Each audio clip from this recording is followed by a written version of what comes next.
फूल खिलते हैं और झड़ जाते हैं, जो इस पृथ्वी पर आते हैं एक दिन चले जाते हैं। फूल खिलते हैं, झड़ जाते हैं, और जो एक दिन इस पृथ्वी पर आते हैं वो चले जाते हैं। अमर रहते हैं सिर्फ वो ही जो आत्मा रूपी सागर में उतर जाते हैं।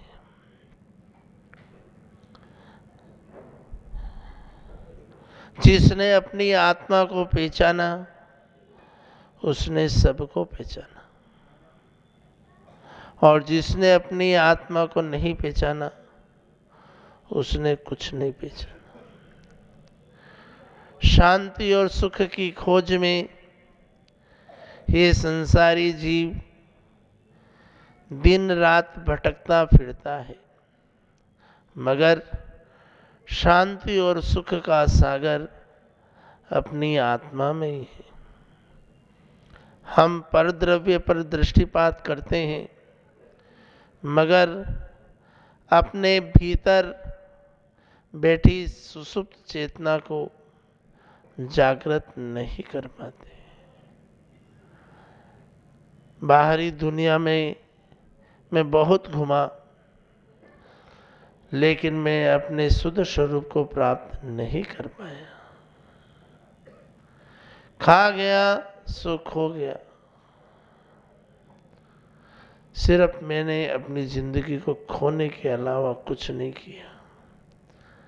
आत्मचिंतन के माध्यम से मैंने अपने शुद्ध स्वरूप को पहचाना कि मेरी आत्मा का क्या अस्तित्व है। हमेशा मैंने दूसरों की कमी देखने की कोशिश की, लेकिन अपनी आत्मा की कमी देखने की कोशिश नहीं की। अनादिकाल से राग द्वेष मोह से मलिन आत्मा निरंतर दूषित होती जा रही है, लेकिन अब मैं अपने भीतर बैठी सुसुप्त चेतना को जागृत कर सकता हूं। एक राजा ने प्रश्न किया कि बताओ, कोयले को भी कोई सफेद कर सकता है क्या? सारे सभासद, सारे मंत्रीगण राजा के उस प्रश्न को सुनकर निरुत्तर हो गए, और सबने मना कर दिया कि कोयले को सफेद नहीं किया जा सकता। मगर एक राजकुमार, उसने सोचा कि निश्चित रूप से कोयले को सफेद किया जा सकता है। वह खड़ा हुआ और उसने राजा जी से कहा कि राजा जी, निश्चित रूप से कोयले को सफेद किया जा सकता है, आप मुझे कोयला प्रदान करें। तुरंत सभा के बीच में उस राजकुमार को कोयला दिया गया। राजकुमार ने उस कोयले को सबके सामने अग्नि से गर्म किया। तब तक गर्म करता रहा जब तक वह कोयला राख में परिवर्तित नहीं हो जाता। जैसे ही वह कोयला राख में परिवर्तित हुआ, उसको कपड़े से छान लिया और इस पात्र में लेकर उस राख को राजा के सामने प्रस्तुत किया। राजा ने कहा कि ये सफेद राख किसकी है? राजकुमार ने कहा उसी काले कोयले की है। इसमें कालापन कहाँ चला गया? राजकुमार ने कहा कि ये अग्नि में तपकर इस कोयले का कालापन दूर हो गया। जब कोयला जैसा काला कलंकित पदार्थ भी अग्नि में तपकर जब अपनी कालीमा को छोड़ सकता है, तो हमारी आत्मा तो टंकोटकिन गैक स्वभाव है। तो हम क्यों नहीं इस ध्यान रूपी अग्नि में तपकर अपने कर्म रूपी कालीमा को छोड़ दें, राग द्वेष मोह की कालीमा को छोड़ दें। हम भी यदि आत्मचिंतन रूपी अग्नि में जलेंगे तो हमारी आत्मा संपूर्ण कालीमा से दूर हो जाएगी। हे भव्य प्राणियों, हे आत्म जिज्ञासियों, आत्मा के लिए पुरुषार्थ करें, उसको तपाने की जरूरत है। हम क्रोध रूपी अग्नि में जल जाते हैं, लेकिन क्षमा रूपी शीतल जल को अंगीकार नहीं करते। स्वभाव से हमारी आत्मा शुद्ध बुद्ध है, लेकिन कभी कभी गर्मी के दिनों में भी हम और गर्म हो जाते हैं। प्रकृति बड़ी सही है, गर्मी के दिनों में हमारे शरीर को ठंडा रखती है और सर्दी के दिनों में हमारे शरीर को गर्म रखती है। लेकिन जो बिना गर्मी की ऋतु और सर्दी की ऋतु के अलावा जो अपने दिमाग को गर्म रखता है, तो वह उस क्रोध रूपी अग्नि में झुलस जाता है। सिर हो ठंडा, पेट हो नरम और तलवा हो ठंडा, उसके घर में यदि डॉक्टर जाए तो वो खावे डंडा।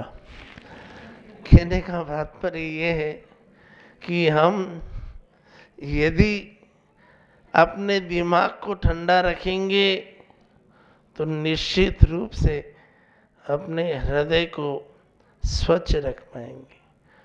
क्रोध रूपी अग्नि में हम झुलस जाते हैं और आत्मचिंतन से दूर हो जाते हैं। हम अपने भीतर देखें, क्रोध मान माया लोभ ये कषाय अनादिकाल से हमारी आत्मा को दूषित करती जा रही है। वह कालीमा निरंतर उस आत्मा के ऊपर चढ़ती जा रही है। हमको उसको सफाई करने के लिए भक्ति रूपी जल की आवश्यकता है, समता रूपी नीर की आवश्यकता है, धर्म रूपी साबुन की आवश्यकता है और हमारे भीतर ध्यान रूपी अग्नि की आवश्यकता है। हम अपने ही स्वभाव को जाने। एक व्यक्ति प्रकृति के नज़ारे देखते हुए घूम रहा है, कोयल को देखता है और कहता है कि ये कोयल तो बहुत सुंदर गाती है, मगर तो काली नहीं होती तो कितना अच्छा हो। तो कोयल अच्छा गाती है, वो उसको अच्छा ही नहीं दिख रही है, और वह काली है, वो उसको दिखाई दे। इस परिसर में इतना भव्य सम्मोहन लोगों को दिखाई नहीं दे रहा और यहाँ की कमियां निकालते, ये व्यवस्था सही नहीं, ये व्यवस्था सही नहीं। हम अच्छाई की ओर देखें, बुराई की ओर। इतना भव्य सम्मोहन के दर्शन करने के उपरांत भी यदि हमारे चित्त की विशुद्धि नहीं बढ़ती, परिणामों में विशुद्धता नहीं आती, तो समझना कि कर्म की छाप बहुत गहरी है हमारे यहाँ। उसको मिटाने के लिए हमको निरंतर भक्ति करनी पड़ेगी। एक दिन की भक्ति भी काम नहीं आएगी, निरंतर भक्ति करते रहना पड़ेगा, तभी वो कालीमा दूर होगी। क्योंकि हो सकता है कि किसी को प्रथम दिवस इस सम्मोहन के सामने आनंद नहीं आया हो सकता है कि कोई आकुल व्याकुल हो रहा हो सकता है कि किसी को इस भक्ति की पराकाष्ठा नहीं प्राप्त हुई हो, लेकिन अभ्यास करते रहें, अपने सकारात्मक सोचें। यदि हमारी सकारात्मक सोच होगी तो समझ लेना आपका भविष्य अच्छा है, और यदि आपकी नकारात्मक सोच होगी तो समझ लेना कि आपका भविष्य अंधकार में है। सर्दी की ऋतु में कौन बैठेगा, आयोजन समिति कह रही थी, मेरे को विश्वास था कि पांडाल जरूर भर जाएगा इंद्राणी से। अभी तो दर्शक के लिए तो जगह है, तो मुझे विश्वास था। और भले ही ठंड की ऋतु में भी सुबह के समय भी लोग सब उस ठंड की परवाह नहीं करते हुए भी भगवान की भक्ति, इतनी भक्ति करें, इतनी गर्मी हो जाए कि ठंड भी काफूर हो जाए। वैसे कल से तो आज ठंड कम है, और इतनी भक्ति करेंगे तो सारी ठंड गायब हो जाएगी और आप अपने भीतर एक स्फूर्ति का अनुभव करें। अपनी सकारात्मक सोच बरकरार रखें और हम अपने परिणामों को शुद्ध रखें। वह व्यक्ति आगे गया, मोर पक्षी को देखा और मोर को देखकर बोलता है कि हे मयूर, सबसे सुंदर पक्षी हो तुम इस पृथ्वी के, निश्चित रूप से राष्ट्रीय पक्षी की संज्ञा तुमको दी गई है। मयूर की पीछे भी बनती है पंखों की, सारी बातें अच्छी है, लेकिन तुम्हारे पैर बहुत गंदे हैं, तुम अपने पैरों को भी थोड़ा सुंदर बना लो तो कितना अच्छा हो। मोर ने उस व्यक्ति की बात सुनी और कहा कि क्या बोले, इतना सुंदर मयूर पक्षी नहीं दिखाई दे रहा है, जहाँ उसके गंदे पैर हैं वो नज़र उसको आ रही है। क्योंकि आदमी की सोच ही ऐसी है कि इसको कमी पहले नज़र आती है और अच्छाई बाद में, नहीं तो किसी को नज़र ही नहीं आवे। उसके बाद फिर आगे गया तो गुलाब का फूल दिखाई दिया, उसकी सुगंधी तो नहीं ले रहा है, उसकी सुंदरता नहीं देख रहा है। कहता है ये गुलाब का फूल, तेरे आसपास ये कांटे नहीं होते तो अच्छा रहता। तो भैया गुलाब के फूल की सुगंधी लेने की बजाय तो उस कांटे को देख रहा है, तो इसमें गुलाब का फूल भी क्या करे। गुलाब का फूल भी कुछ नहीं बोलता है, वह गुलाब के फूल में भी कमी निकाल देता है कि तू कांटों के बीच में उग रहा है। अरे ध्यान रखना, कांटे हैं तभी उस फूल की वैल्यू है, और कांटे नहीं हो तो फूल भी, बिना कांटे के गुलाब का फूल उग नहीं सकता। अंग्रेजी में कहते हैं no rose without a thorn. बिना दुख के सुख की प्राप्ति नहीं हो सकती। लेकिन हम क्या चाहते हैं कि रोज हमको कलाकंद मिले। अरे कभी करेले की सब्जी भी खाना सीखो, कभी अपन को उस कड़वेपन का भी अनुभव लो। हम चाहते हैं कि रोज हमको सारी अनुकूलताएं मिले, तो कभी प्रतिकूलता में भी रहना सीखें। क्योंकि ठोकर खाकर मुस्कुराने का नाम जिंदगी है, और मुस्कुराते हुए अपने दुखों को भुलाने का नाम जिंदगी है।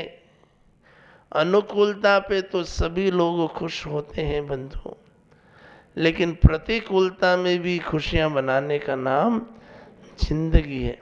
ऐसी प्रतिकूलता में भी हम समरसी भाव रखें और उन कांटों के प्रति भी हम सकारात्मक भाव रखें।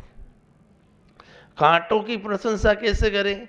हम कहते हैं कि फूल से तो वो कांटे अच्छे होते हैं जो उलझकर अपना दामन थाम लेते हैं। फूल से तो वे कांटे अच्छे होते हैं जो उलझकर अपना दामन थाम लेते हैं, और सुख से तो दुख अच्छे होते हैं जो वक्त वक्त पर भगवान की याद तो दिलाते हैं। सुख से तो दुख अच्छे होते हैं जो वक्त वक्त पर भगवान, अगर दुख नहीं हो तो लोग भगवान को याद ही नहीं करें, दुख नहीं हो तो लोग गुरुओं को याद नहीं करें। तो कम से कम हम भगवान को याद कर रहे हैं, भगवान का स्मरण कर रहे हैं, तो इस अपेक्षा से तो वो दुख अच्छे। वह सुख किस काम का जो हमारी भक्ति को भुला बैठे, वह सुख किस काम का जो हमारे आराध्य देव को भुला सके। तो कभी कभी दुख भी अच्छे होते हैं, कभी कभी कांटे भी अच्छे होते हैं। वो व्यक्ति आगे गया और वृक्ष को देखा, मीठे मीठे फल लग रहे हैं, हरा भरा वृक्ष है, वो उसको दिखाई नहीं दे रहा है। वह कह रहा है कि वृक्ष तेरे में सभी गुण अच्छे हैं, लेकिन तू थोड़ा चलने लग जाए तो अच्छा रहे, ताकि तेरे को उठा के मैं सीधा घर पे ले जाऊं। नहीं, तू चल नहीं सकता, एक जगह टिका हुआ है। तेरे पास फल लेने के लिए हमको आना पड़ता है, तेरी छाया लेने के लिए हमको आना पड़ता है। काश तू चलने लग जाता है तो मैं तेरे को चला के सीधा घर ले जाता। तो वृक्ष भी हंसने लग गया और सोचे कि क्या, एक इंद्रिय जीव है लेकिन प्राणी तो है। उसने कहा आप क्या, उसकी छाया नहीं दिख रही, उसके फल नहीं दिख रहे, उसके फूल पत्ते नहीं दिख रहे, और उसकी कमी दिखाई दे रही। बंधुओं, वृक्ष खुद धूप सहन करके लोगों को छाया देता है। ऐसे वृक्ष की तरह हमको बनना चाहिए कि हम दुख सहन करके भी हम दूसरों को सुख प्रदान कर सके। थोड़ी दूर आगे गया तो नदी दिखाई दी। नदी को देख के बोलता है, नदी तेरा पानी बहुत स्वच्छ है, निर्मल है, लेकिन तू बहती रहती है, एक जगह टिक के नहीं रहती। कितना अच्छा। अब नदी सोचे कि भाई जो टिका हुआ है उसको कहता कि चल नहीं सकता, और जो चल रहा है उसको कहे टिक नहीं सकता। नदी भी कुछ नहीं बोलती। फिर सागर दिखता है। सागर को बोलता है कि तेरे भीतर अथाह पानी है, तेरे में सर्वगुण संपन्न है, तू रत्नों का खजाना है, तेरी गर्त में अनेक प्रकार के रत्न और बहुत सारे खजाने विद्यमान हैं, लेकिन तेरा पानी यदि मीठा होता तो कितना अच्छा होता। सागर भी कुछ नहीं बोलता। वह व्यक्ति जहाँ भी जाता वहाँ नकारात्मक सोच रखता और सबकी बुराई करता। थोड़ी दूर आगे गया, उसको हिमालय दिखाई दिया। हे हिमालय, खूब अच्छा है, ऊंचा है, लेकिन चढ़े कैसे इस बर्फीली पहाड़ी पर।